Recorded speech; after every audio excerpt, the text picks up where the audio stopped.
Hi everyone, it's Rita. I've got the energies of grief as it is helpful to us.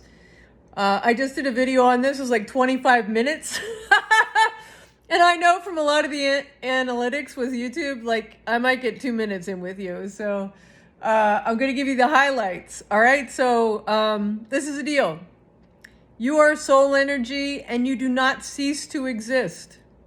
One of the ways that we're fortunate is that through all the people that we love, the expression and thinking about them is also part of the eternalness. And that when our soul energy leaves the body, it's a pretty high frequency. So in order for people who have passed to be able to really connect with you, you have to have a high frequency. But you still have to grieve. It's really important because if you don't take time to grieve, it'll mess you up. And for personally, the way that I have been guided to deal with death, like after my mom passed, was to put a piece of paper with mom on it at the foot of my bed. And when I got into bed, when I got out of bed, when I walked past during the day and saw that piece of paper, I was told to think about my mom and to feel the pain of the loss and separation from her body. I am clairaudient. I can still hear my mom. I can still talk to her. It's a gift.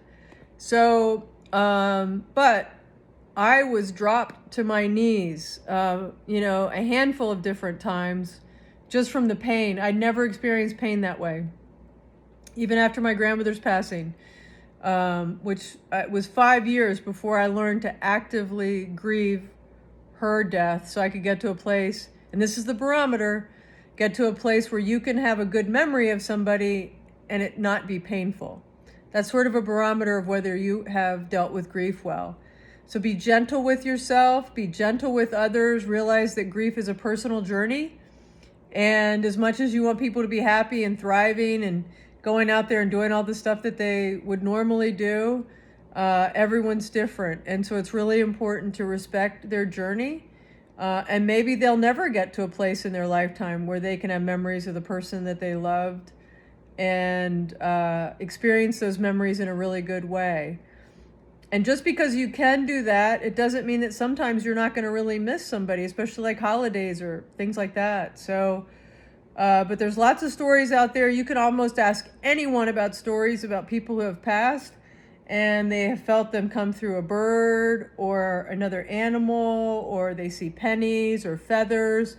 There's all sorts of ways that are the people that we love and the animals we've loved and things like that, and try to come through and communicate with us.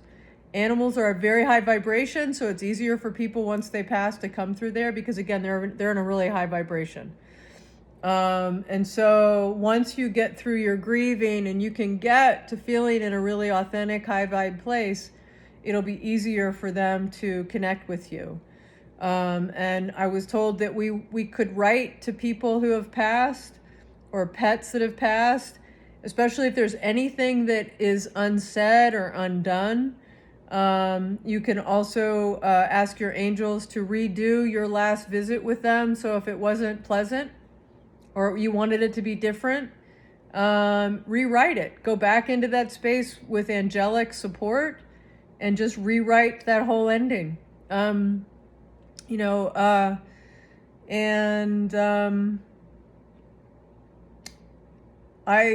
that other video, I told a lot of stories about my mom, but my mom was already starting to transition through the veil, whatever you want to call it, at the hospital before she died.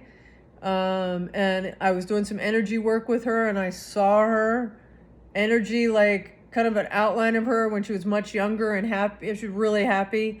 And she said that my grandmother was there, her mom and her cousin, and she just said how beautiful and how what a beautiful energy it was, and how like everything was beautiful, and she felt amazing. And I look over at my mom as I'm doing the energy work, and I see her mouth moving, and I was like, wow. And she would joke because she said she would laugh a lot because she said there was this guy above her, and he'd make her laugh. And so I'm hearing it was her angel, like her main angel.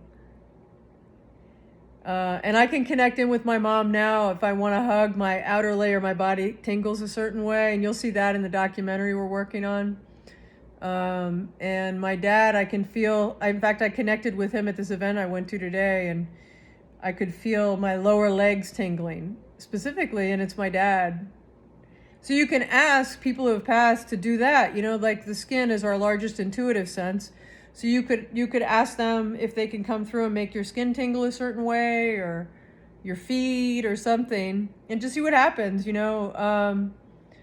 And then using the crystalline energy is really helpful, because the crystals, in fact, I was channeled a prayer to use the rose quartz or the quartz crystal to access people who have passed, and I'm gonna include that in. I've been waiting to put it on a website that I'm putting together, so where I'm going to be selling some other crystals and stuff. So that'll be more wholesale, but I will make sure the prayer is on that site. And it's a prayer that helps you connect with people who have passed while using the rose quartz. And so what else did I forget that I need to add? I still have the records of grief, helpful grief being helpful, open. Really love on yourself. So a huge time to be nurturing. Don't put a lot of expectations on yourself. Your office, people around you are going to want to put expectations on you, and don't let them. It's a time for you to have a healthy boundary and really take care of yourself.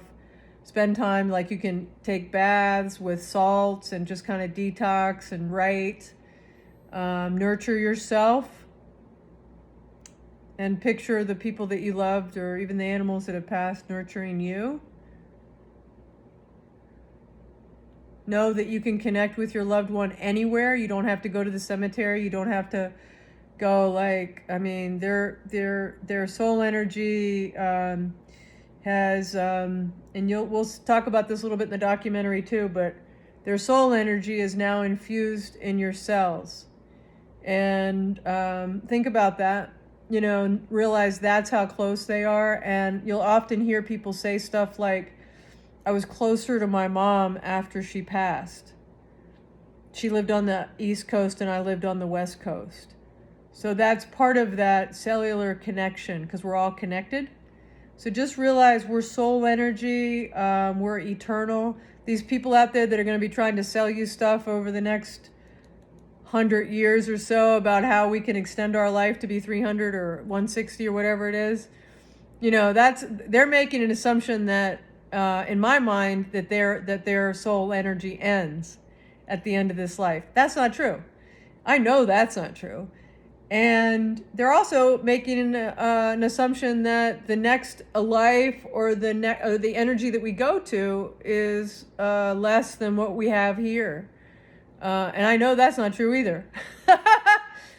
So anyway, be really present with yourself, relax, take time to grieve, and be okay with however that is for you. All right, blessings and love to you. Again, be gentle with yourself, be gentle with others. And the people that are trying to support you in your grief, be gentle with them.